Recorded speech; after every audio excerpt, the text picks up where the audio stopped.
Good evening all and welcome. Tonight we're going to be climbing up into the attic to unpack boxes of horror I'm sure many of you will enjoy. Don't forget to download our app, Mort's Bedtime Stories, links to both iOS and Android in the description for even more ad-free listening. But for now it's time to get comfortable and let the darkness take control. I am a 24-year-old male and have lived on my own for about 2 years now. I have a very small attic bungalow that I'm able to pretty comfortably afford. In this bungalow I have an attic. I'd say it's about 5 by 5 meters in size, and you could only really stand in there in the very center. I work the night shift at a factory, and basically just sit on my phone all night, so I usually get in at around 8 AM. I was coming home last Thursday during a heavy storm, and I got to the house and went to sleep. When I woke up, I went to my phone and saw that I was so tired I didn't check my notifications. I have a Ring camera outside my door which shows me anyone who would have come to my room. I saw it had been tripped at 7:42. I got to the house at 8:10/15 AM, and I checked the video and saw it was a man. He was pressed right up to the door and was fumbling around with the handle. He did this for about 10 seconds until he spotted the camera, and then he very quickly scuttled away. This unsettled me, but didn't entirely creep me out. I got up to go make some food and discovered something in my kitchen. My back window was open. I, of course, instantly began having thoughts of a home intruder, but slowly chilled out as I convinced myself I had left it open. The rest of the day consisted of this, just noticing small things that didn't seem right, and scaring myself, all up until a point. I leave for the shift at 10 PM, and I was watching some good old TV at 9 o'clock. Then I spotted something that made my heart leap into my throat. Out of the corner of my eye, I could see it. My attic entrance was slowly being slid open. I can so vividly remember that I began questioning my own sanity. Surely I was just hallucinating or something. I looked over and absolutely saw something that made me so much more scared. I saw a finger wrap around the hatch, and then another, as it began to move more. I didn't know what to do. I could feel the panic begin to really get to me, and I wasn't sure if I should leave the house and call the police, or if I should just try and yell at whoever was up there. I chose a mixture of both. I began dialing 999 and ran to my bedroom where I could lock the door. As soon as I began running, I heard the hatch almost get teared off with the speed they moved it, and I arrived to my bedroom door. I looked down the corridor and watched for a second, only seeing a little slice of the blackness up in my attic. And I saw the human hands still holding the sides of the ceiling. I yelled out, "Whoever is up there, I'm calling the police, and I have a gun. If you take a step out of there, I will shoot you." The adrenaline was really making my hands and voice shake, but I tried sounding as tough as I could, and I do not own a gun. Then I saw something I thought I would never truly forget. The hands slipped back into the dark, and then he dropped down. I slammed my door shut and quickly locked it. The call went through and I was able to get on the line with the police, and they dispatched officers to my house. I told them I didn't know if the man was armed or not, and the dispatcher told me to stay on the line. I heard the man walking up to my door and rattling the door handle. He also seemingly went through my cupboards in my kitchen, as I heard a lot of commotion. Truth be told, I don't know why he stayed. I would have just left the house, but he stayed right until the police came in and arrested him. Apparently he was homeless and armed with a knife from my kitchen, and had recently been seen in the area trying to get into other houses. Truth be told, I'm very frightened to sleep still. I now sleep with my bedroom door locked and all my windows closed, and with a knife underneath my pillow. I know that this is unlikely to ever happen again, but I just can't forget the way he dropped down from my attic. So that's the story of the scariest thing that's ever happened to me. I wanted to share it with all of you, and I also would like to point out that I should have been more attentive around my home. There are plenty of signs that something was wrong, but I didn't really take note of them, and if I had been more attentive, perhaps there would have been a different outcome. To preface this, I work for a very famous pest control company. I'm an inspector, meaning I crawl into rat holes for a living. Sometimes figuratively, and unfortunately for me, sometimes literally. This story happened back in February, and it still bothers me now. I also want to point out that I'm not scared of creepy crawlies of any kind. Spiders, roaches, and rats do nothing but annoy me.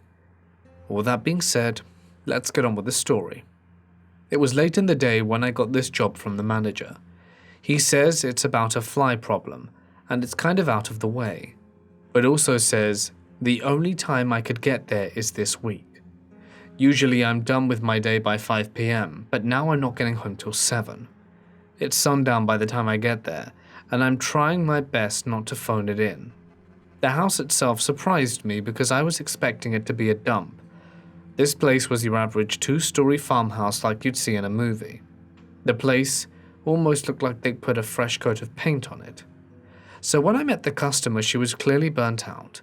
We're talking like give or take 3 hours of sleep, and the flies are a major contributing factor. The woman is in her late 30s, and by my guess keeps a clean house. There were no funky smells or trash lying around or filth that I could see. In my professional opinion, there was no reason why she should have flies. To be clear, these aren't drain flies or gnats or tiny flies like that. They're standard house flies, and there's an ungodly amount of them. In the living room alone, there's got to be over 250 dead flies, and that's only one room. But there's got to be thousands of them in this place. It's way too many flies for the normal stuff we inspect for. At this point, I've gone into full home inspection mode. I'm doing everything short of tearing down walls to figure this out. Obviously, I'm trying to make a sale here, but in my defense, a problem of this size requires professional help. So up until now, my theory was something died in the walls. That was the logical answer I was hoping for. But this is the point where logic has left me completely behind. Now I bet a lot of people are thinking I saw something in her basement. Well, too bad, because the basement was the first place I inspected. I then climbed into her attic.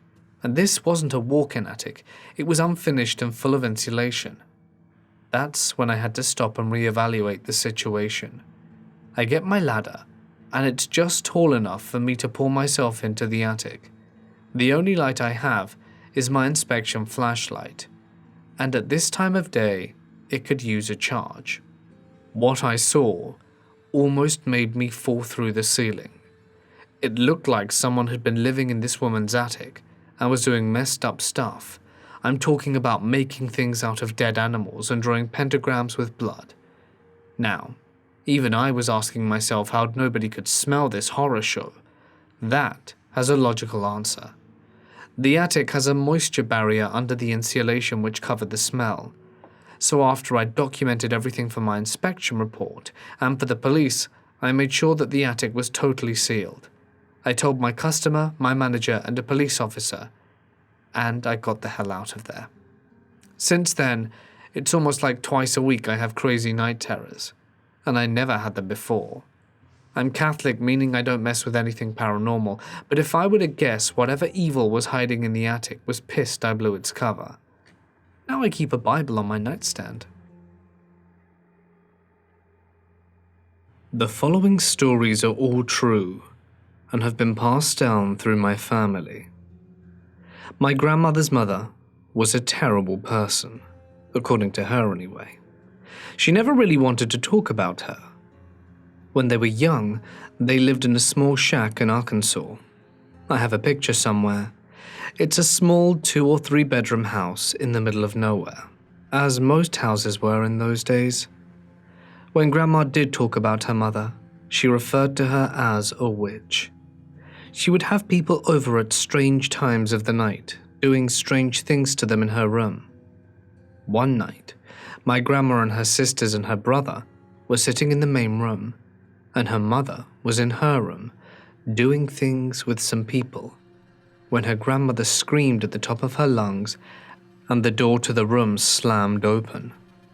My grandmother's grandmother, who had died a few weeks prior, stepped through the door, only her features were distorted. She looked like a cartoon character version of her grandmother. She moved across the room quickly and grabbed my grandmother then maybe 8 years old. She grabbed her by the hand and said, "Come with me," and tried to drag her to the front door. Her mother, now standing at the door to her room, screamed at my grandmother to not go with her, and that was not her grandmother. There may have been more to that event, but my grandmother wasn't very good at finishing stories.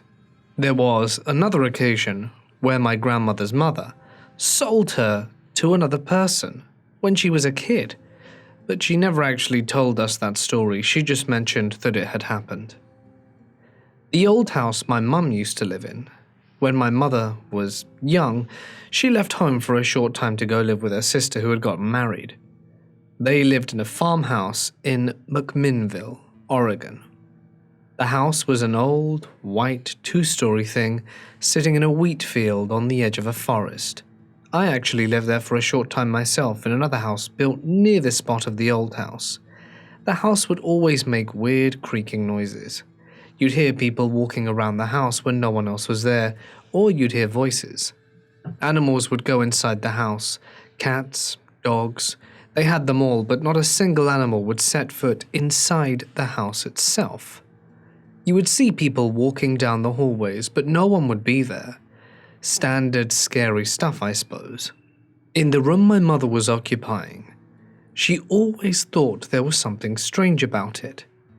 She thought that there was too much room between her room and the one next to it, like there was a space between the rooms, but there wasn't anything there seemingly.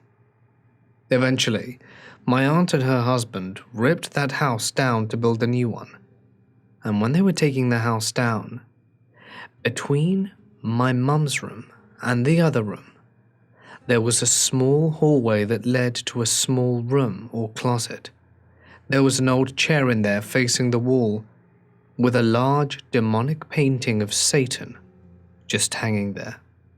They burned the remaining bits of the house after that. Years later, I actually went to live in the house that they constructed just about 20 feet from the foundation of the old one. And other than falling out of bed one night, nothing strange ever really happened there. However, they have since torn down that house and bought a manufactured home, double wide, which now sits on the foundation of the original house, and weird stuff began to happen there, so take from that what you will. My grandmother, who I don't take as a liar for once, also told me about the time she was walking to school one day with her siblings when they came upon a large snake crossing the road. Her brother picked up a rock and threw it at the snake, and it shattered into a bunch of little pieces as if it were made of glass, but then continued on its way like nothing had happened. It wasn't until much later, when the internet was a thing, that I looked up shatter snake and found out it's actually a thing. And now, the story about the thing in the attic. This one actually happened to me, and looking back, it's entirely possible that I'm seeing this through the lens of an overactive imagination, and that all that I thought I saw I didn't see. But there's physical evidence too to back up some of it, so it's hard for me to be entirely certain what actually went down. I suppose I'll leave this down to you. When I was very young, I lived on a street in Fresno, California called Villa. The house we moved into instantly became awesome when the people who moved out left behind a frigging castle of Grayskull in the garage. So for me, the house was cool, but for my sisters, not so much. At night, my eldest sister would hear something walking around the attic, just in her room, alone. I never heard anything above my room, but she constantly said she could hear what sounded like footsteps and scratching just above her bed and around in various parts of the room. My little sister sometimes heard it, but not as frequently. One night, so as to call her bluff, I slept in her bed in her room and she slept in mine. The night was going fine. I didn't hear or see anything the entire time. I just lay awake in her bed. So finally, I went to sleep. Sometime in the early hours of the morning, I woke up to something clunking just above my head. It sounded like something walking around in the attic, but there was a distinct scratchy after sound like it was dragging around or something. It scared the living hell out of me, and I ran into my parents' room. Fast forward a few months, kittens were born, and everyone was happy to play with them. Well, one day we came home.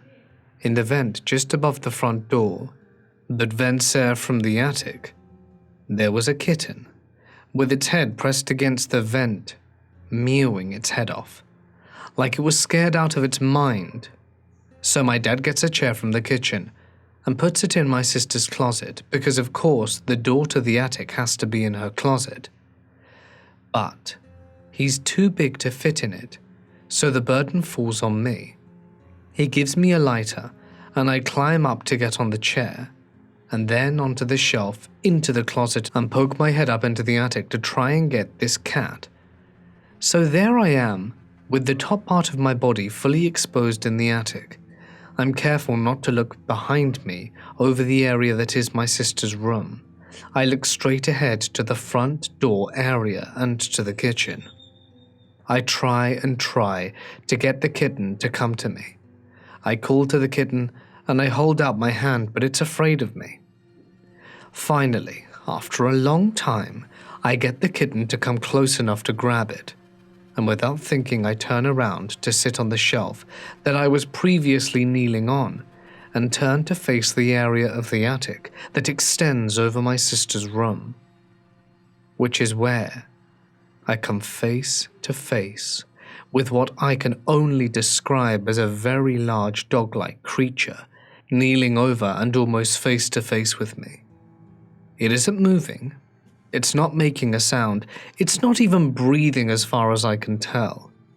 It doesn't blink, it doesn't do anything, it just stares at me. At this point I'm flipping the hell out. I drop the kitten from the attic, straighten my body, and fall out of the attic just in time to hear something up there make a loud crashing sound. I ran as fast as my feet would carry me out of the front door and refused to enter the house again, and spent the next 2 weeks at my grandma's apartment. No one believed me, except my sisters, and my dad went up there to see what was in the attic and found nothing. Months later, I had forgotten entirely about the incident. My mum, sisters, and I are out and about at the store, and my dad was sitting on the couch cleaning and loading his handgun, drunk, because he's a genius like that, and accidentally fires a shot into the ceiling. He hears what he describes as a half screech/howl of pain and a loud crash in my sister's room. Some brown dog-like creature comes tearing ass down the hallway towards him and enters the living room. The front door is open, and it bolts out the front door. My mother, sisters, and I return home to the story, the broken porthole in my sister's closet with scratch marks on the walls and closet trim, and the neighbors saying they saw something weird run out of the house and down the street. And that's it. I've certainly experienced my fair share of the creepy, and thank you all for listening. I was about 16, and I came home from school. I heard some weird noises coming from the walk-in closet. I went to check it out, and my dad was screwing the attic door in the ceiling closed with L brackets and wood screws, as if it were never to be opened again. When I asked him what was up, he said he kept hearing the sounds of someone walking around up there. My dad is a level-headed guy. I've never seen him show any type of fear about stuff like that. It freaked me out more to see him go into such lengths to prevent the attic from ever being opened. That, well, there's some dead people up there. I was born in Fitzroy, Melbourne, Australia, 1992. My brother was born in the same place in 1997. In 2001, before the Twin Towers in New York fell, my family moved to the US. A few months later, The Twin Towers did fall. No more house. So we moved to Texas for almost 7 years. We were not in a position to buy a house, so we had to rent. One night, in one of the rental homes, my brother wakes up, visibly horrified. I could tell instantly that there was something very wrong. He looks at me straight in the eyes and goes, There are red eyes in the corner of my room. I reply, No, there's not. You're having a nightmare. Leave me alone. I don't remember him leaving, but the morning came and he was no longer in my room. That's when I began to notice that he would not travel past certain parts of the rental house, but I just ignored him. For years, he never mentioned the red eyes in the corner of his room again. We moved around a lot after that, and finally were able to buy our own home in Longford Drive. It was an older home for the area, early 1980s. The surrounding homes were 2000s range and actually had vinyl flooring instead of old scratched-up flooring that was light, ugly brown that looked like something out of the 70s. I used to study every scratch and scrap off the floor and would wonder what happened there. Movers, children, dogs, or something else. Regardless of the home's obvious bland and aged interior, it was at least our home. It was an early cookie-cutter house though, you could tell. Every main room was on the first floor, and the second floor was a dominated media room with slanted ceilings for the roof and a huge walk-in attic. The attic was practically its own room, which I suppose my parents liked at the time, due to their endless 80s furniture from Australia that for some reason they refused to part with. The most disgusting of all of this furniture was a couch with fishes on it. A navy and yellow couch with very detailed fish on it that were a variety of colors. I don't recall when they finally got rid of it, but I am glad that they did. I'm glad they got rid of a lot of things when we left that house. It took a few years, 5 to be exact, to truly realize something wasn't right. And it all started the night before sophomore year of high school. My best friend Chelsea and I had practically grown up in that town. We had heard all the legends, laughed about them with our friends and boyfriends, but I guess that night we got brave. So we went to the local graveyard that was at least 200 years old and decided to wander around it and take pictures on an old digital camera, new camera at that point. My friend Chelsea had claimed in the past that she could see spirits. To this day, I'm still not sure if she believed in that, even after what happened. I'm laughing about something, stumbling through the graveyard like a disrespectful teenager. We've all been there, right? Remember when you knew about death but still didn't process that it would happen to you? Sometimes I like that still. Does it go with age? Chelsea stops laughing. I look back at her because the silence stuns me. She's white. She's a white Jewish girl, but she was unnaturally white at this moment. Her brown eyes looked black, and they are big. We need to leave. What? She speaks angrily. We need to leave now. I feel something almost consume me, just about dread and fear, but beyond all that, there's no fight or flight. It's just like it's broken, and we stare at each other like we're not going to let whatever is about to happen happen. Like we won't get home tonight and just have to accept it. It's at that moment that Chelsea breaks. I watch her throwing up her feet as she gets further and further away from me, and more towards the little red Mustang on the horizon. I don't know how. I don't remember, to be honest, but I ended up following her somehow and suddenly was grabbing the handle of my Mustang. Then I was inside, and the feeling that I had faded. What did you see? Nothing. But I felt, let's go, I don't want to talk about it. Where's the camera? I handed her the camera, and she flipped through the pictures I had taken. They were unusually blurry, and she scrolled. I saw more and more bubble-looking things. Dust. That's what I initially thought. I knew nothing back then, I suppose. She stared intensely at some very specific ones, then a look of rage came onto her face. She began deleting every picture furiously. and in that moment I thought one and only thing: drama queen. I dropped Chelsea at her house. She said very little. I told her I would see her at school tomorrow, and she turned and said, "Make sure you remove the SD card from the camera before you go home. Make sure all the photos are deleted." I ignored her, rolled my eyes, and after she had shut the door and turned away, I went home, laid out my first day of school clothes, and slept better than I had in a long time. I think I slept better back then, honestly. Now I'm a serious insomniac. My brother's room was right next to mine at Longford Drive. We slept with our doors open. I'm not sure why. I think it was a childhood habit that I never would participate in today. I woke up at 6:15 that morning, to his pancaked face wailing over me. To this day, I've never seen him so frightened in his life. He was screaming and wailing at me that someone had come into my room. "What?" I say. "Someone's in your room, get up!" He dragged me out of bed and ran to the door, still clinging to me. I was more awake now and threw on the light, and I saw nothing except my tacky lilac room. He ran to the closet and flung the door open. Nothing. But in my gross mid-2000s clothes, he ran to the bathroom, threw the door open, threw the shower curtain back. Nothing.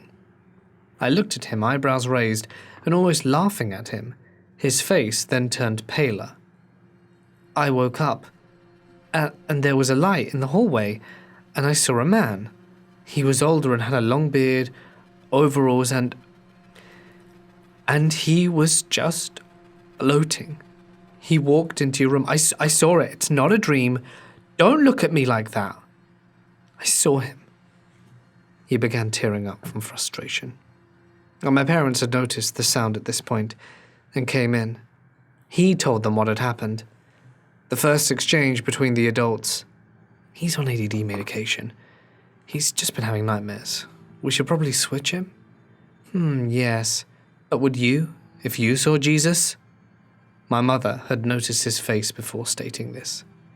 It was a face of disbelief, frustration, anger, and horror, and I'm sorry to my brother that I didn't believe you either.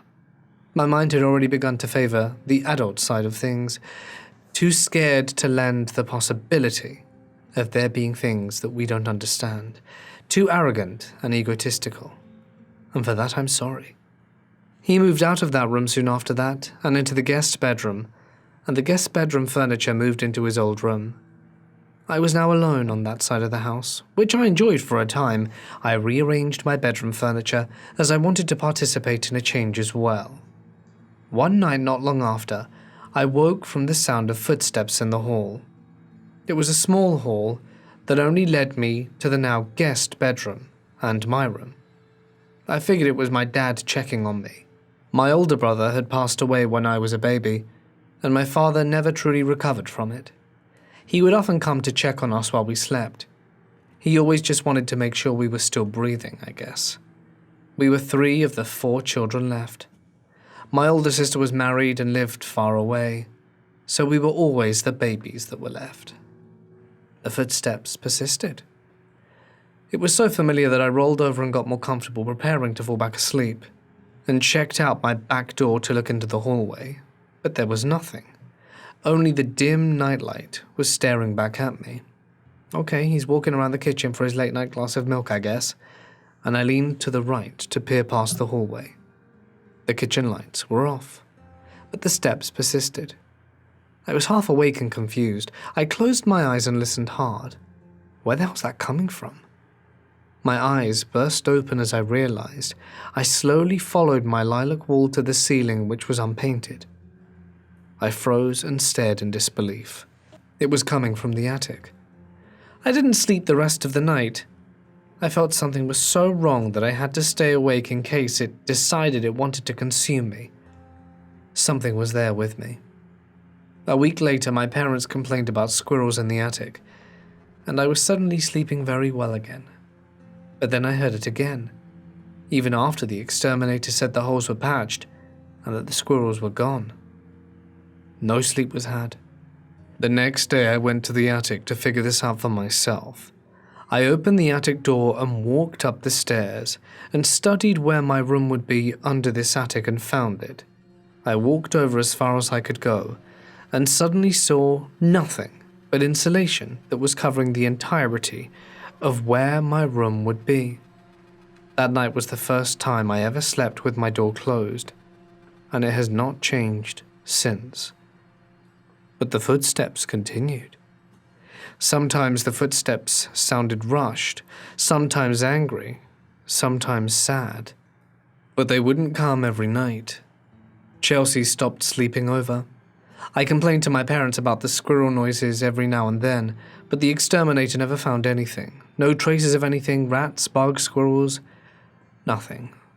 My parents didn't believe me, and my brother would almost ignore me when I mentioned it. He didn't want to hear it.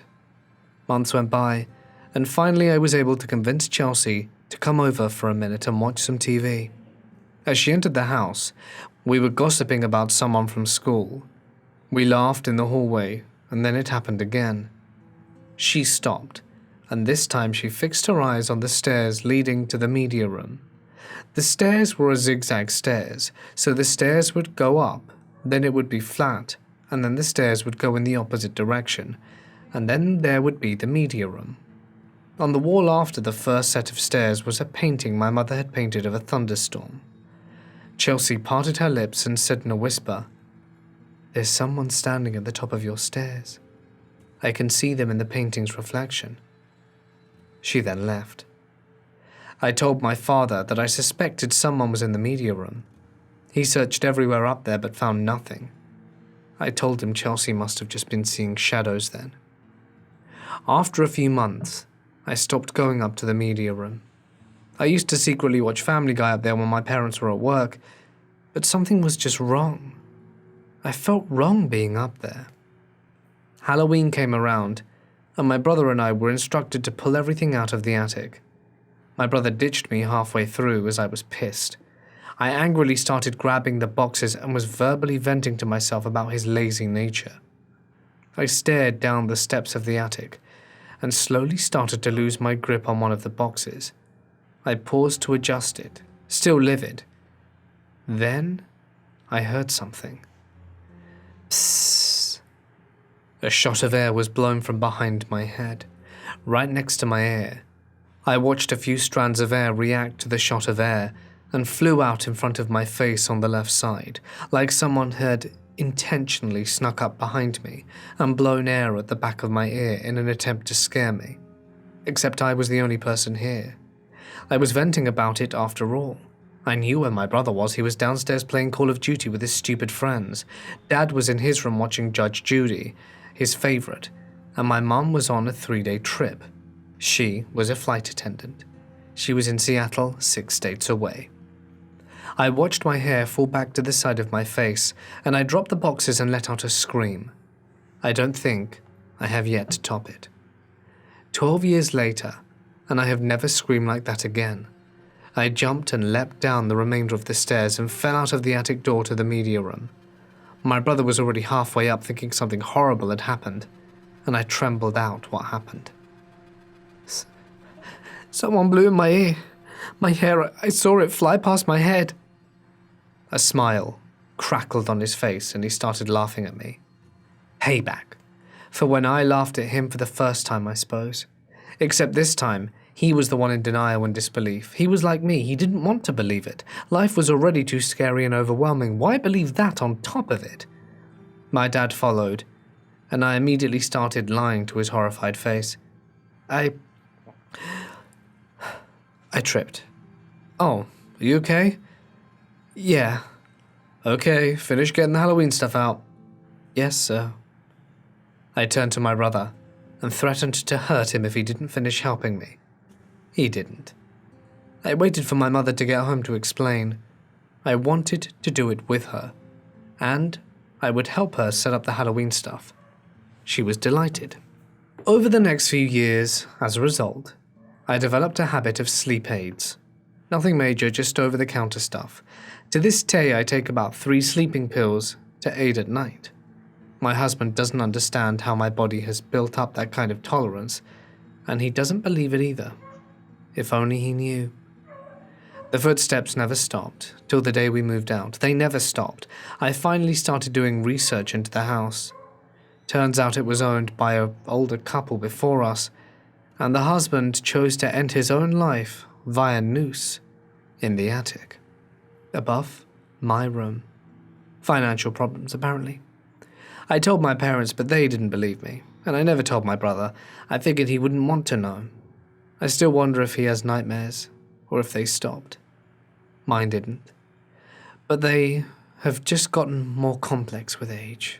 Taxes, career, break-ins, car wrecks, plane crashes, ghosts of the past, you name it. We moved about a year later. I came home from university one day in our new home. My mother's dream home. She asked me to go back to Longford Drive. Our old mail was apparently over there, so I drove up to the house and a shiver went down my spine. I stared at my left ear. I had lived in a normal home for a few months now, and hadn't realized how wrong Longford had felt. Something was really wrong, wasn't it? Did I let it in? With the picture from the night at the cemetery? Or had it always been there, and just hadn't noticed until my brother had his episode that morning? I don't know. I don't want to know. Sometimes things are so frightening or traumatizing that you feel like you don't need to know. You don't want to face it again. The world is scary enough. I walked to the front door one last time, rang the doorbell, and an older woman answered the door. I smiled and told her I was there for the mail. She jumped and went, "Oh, yes, here," and handed me a bundle of letters, magazines, and what was mostly junk mail. As an adult, I confirm it was mostly junk mail. I said thank you and began to turn around, but she stopped me. "Did you live in this house?" "Yes, ma'am, for many years." Can I ask you something?" "For sure."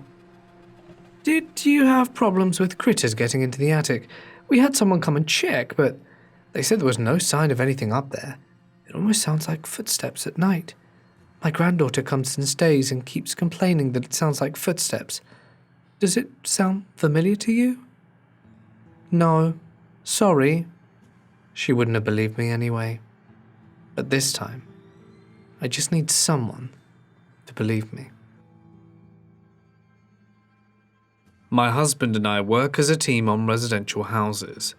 I do the electrical, he does the HVAC. The job was supposed to be an empty house someone had just inherited, and it was in pretty rough shape. It was already getting dark out and we had a bad vibe about the house. Someone had completely destroyed the electrical leading to the air conditioning unit and pulled the thermostat wires out of the wall, amongst other things. We kept hearing footsteps upstairs, where the attic should have been. We called out, "Hello, is anyone there?" and no one answered. We kept hearing footsteps upstairs, on what would have been the attic. We call out, "Hello, is anyone there?" and no answer, but we could still hear the footsteps. I found the attic hatch and to my surprise there was a deadbolt on it.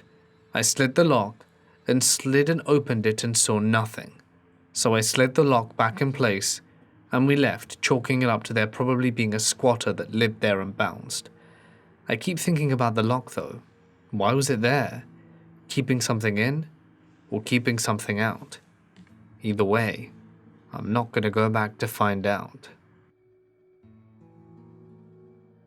To be clear, since I was a child I have lived in a house with 3 rooms and an attic.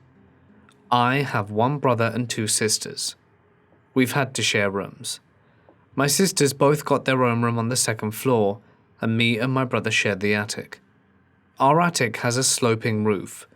When I was younger, I always saw big, round eyes under the sloping roof on the landing of the attic, similar to an owl when you see its whole eye. But I used to think it were birds, because I always saw on TV that birds had big round eyes, but now that I'm older, I think that birds could not have come under the roof. There is also nothing electronic or anything at all that would be located there. And during the day it seemed quite normal, and every evening I saw them again. Now I recently had a conversation with my mother and grandmother about this, and they told me that not only I, but also my brother and sister saw it. My sister only can't remember it, and my brother partially. She also said that when we were younger, she would sometimes go to look when we told her about it, but she could never see anything and didn't think anything of it. Then suddenly my grandmother told us that she always felt some kind of negative energy in the attic, so we went upstairs and I pointed out the exact spot. She then said it was the exact spot where she felt it, and that it was still there. So my family and I moved into this house when I was about 12. It's just a tiny house in a suburbish area. I shared a room with my younger sister, which was upstairs. One day we're playing hide and seek and she hides in the closet. She was leaning against the wall in the back of the closet and falls into a hidden door into an attic room. The door was like part of the wall, but cut to where you could push the door open and open up a flap instead of a normal door. It was just dark inside and just looked like it would be used as a storage space. But if you went in and looked to the right towards the back, there was a smaller door, like you have to crawl in to fit, but it had locks on the outside. They were all unlocked, thankfully. Inside the tiny room was an air conditioning system, ventilation, and a light installed on the ceiling with a light switch. It was also well insulated with a plastic covering the walls and a blue tarp on the floor. To the left against the wall were wooden compartments and shelves. There was also a metal rectangular frame on wheels in the middle of the room. Our parents had no idea the room was there. They basically just let us use it as a playroom or whatever since we were kids, and we made up all kinds of stories of why the room was there and what it was used for. Realistically, I think the last owners used it for growing weed or something along those lines, but it was still pretty interesting. In 2005, I rented a house in South Florida. In the attic, I found a room that had 2 doors in it. One was a small closet of sorts, and the other led out to the old flat roof. They had built a roof over the existing roof. The room was kind of creepy. On all of the finished walls, there was scribbling and scratch marks, and when I say everywhere, I mean like suburban graffiti, the small child version. Seemed a bit odd, however I didn't put much thought into it. As soon as we moved in, our first concern was this pool, as we had a 4-year-old daughter who hadn't been taught how to swim yet and a 9-year-old son. Our parents were immediately concerned. Now, my ex-wife's mother owned a pool cleaning business and got us a great deal on a child-proof screen for the pool and had it installed. Now, fast forward 6 months, my girl and I were planning not only our wedding, but also trying for our first planned pregnancy, and we scored when we found out she was pregnant the day after both of us had our bachelor and bachelorette parties, and just a week before our wedding. So the wedding day comes and we announce our new addition to the family while we have everyone there at the reception and everyone's overjoyed. We head out the next day on our honeymoon, as we planned to, as we'd both never been to Disney World and we wanted to spend a 3-day weekend there. But unforeseen problems arose and we ended up at a celebration hospital. Complications of pregnancy. While we were there, we found out we were having twins. We were both happy and scared, but that cut our honeymoon short and we headed home. The days coming is where everything just blows my mind to this day. When we arrive home, of course we have a great deal of friends and family concerned for our well-being, and they stop by to bring dinners and whatnot, and to lift our spirits a little. Our neighbours, an old little couple called the Cox, came to congratulate us on the wedding and bring us a present. While thanking them, they asked about our wedding and honeymoon, and we give them details and tell them we discovered that day at the hospital we were expecting twins. They were both visibly shocked and a bit disturbed, and to cut our conversation short, they left shaken. Now my wife and I were standing there, present in hand, bewildered. The next day after I arrive home from work, Mr. Cox stops and apologizes for their behavior yesterday, and explains in full the details that the family that lived in our house before us had twin boys, a girl and a boy. This was shocking in itself, but then proceeds to tell us the little boy had drowned in our pool. The very thought of this still sends shivers down my spine. In the grief that follows such tragedies, they thought it be best to lock the little girl in the attic in her own room. I believe it myself after all the child scribblings that were so creepy in the room up there. We didn't want to hear any more. And it's safe to say my wife and I, and family, found somewhere else to live shortly after. We just couldn't be in that house any longer. I was up in the attic doing some work, and I found this small room that you could only access from the attic. So I climbed down and found a rocking chair with a wicker monkey sitting on it. At first I thought it was a dead baby, and screamed like a little girl, and then came to my senses and burned the wicker monkey because it looked evil. I'm still convinced I did the right thing to do. Who would have left it there, and why? The other day I found this upside-down cross on the attic in the new apartment we moved to. My mother brought with her a small angel statue holding a book with the Our Father prayer written on it. She had this figure since she was a small child, and yesterday it fell out of her closet, down to the ground and smashed to a million pieces without any of us being near to it, or having the windows open.